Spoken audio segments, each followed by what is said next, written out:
So here is some barn owl footage that I want to convert from 16:9 to 9:16 to be able to put on Reels, YouTube Shorts and TikTok.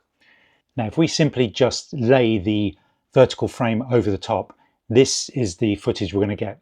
Now that is not going to look very good on Shorts, Reels or TikTok. It keeps flying out of the frame, jumping all over the place, needs to be fixed. Right, here we go. Right, we're in CapCut. There is the video file, the original barn owl footage in the timeline. We're going to go over to ratio, tap ratio, go down to 9:16, and then we're going to go up and drag the frame in the player so it snaps to the outside. Make sure it snaps fully and there are no black bars. Snap. Okay.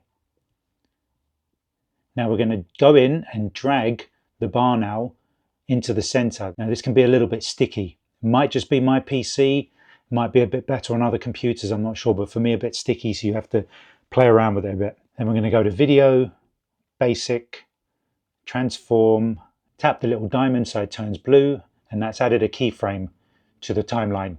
And we're going to zoom right in to the actual video file because we're going to be working within sometimes individual frames. So drag the slider across till the bird moves out of the frame slightly and then drag it back in.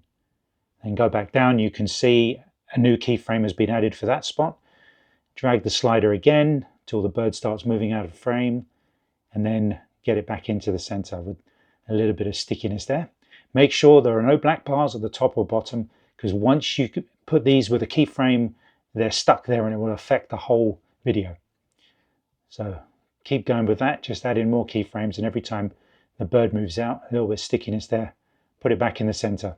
Now it could be argued that this is more of an art than a science. It's going to take a lot of playing around with the setup because it depends what footage you captured, how much the bird jumps around or any other subject, how much it jumps around in the frame.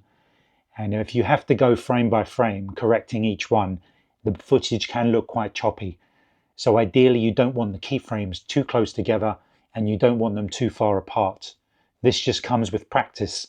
I've only just learned about keyframing recently, so there's a lot more practice I need to do with files to get really smooth footage. But the more I do it, the more I notice where to move the frame to get the smoothest transition. And then let's just speed things up, get all those keyframes in there. Because yeah, some of this footage did take a lot of keyframes. I was working frame by frame at some points and there were big jumps that looked a bit jittery when it was played back, but it was good practice. Okay, now we've done all that.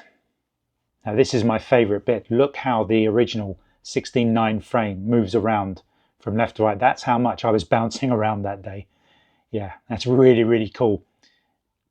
So you imagine when you're looking at the barn owl in the original frame, it looks not bad, it is moving around, but this shows you just how much you are moving. Awesome. Let's go ahead and save that. And as you can see, CapCut has worked out the ratio and will save it automatically as the one you were working in. Okay, we'll get that rendering. And then the final result is, there we go. Amazing, brilliant. This has opened up so many possibilities. All this footage I've got hidden away on my hard drive that I could be putting in Shorts, but because the bird I had at the time was moving around, I couldn't use it. So I hope this is helpful, folks, and I'll speak to you next time.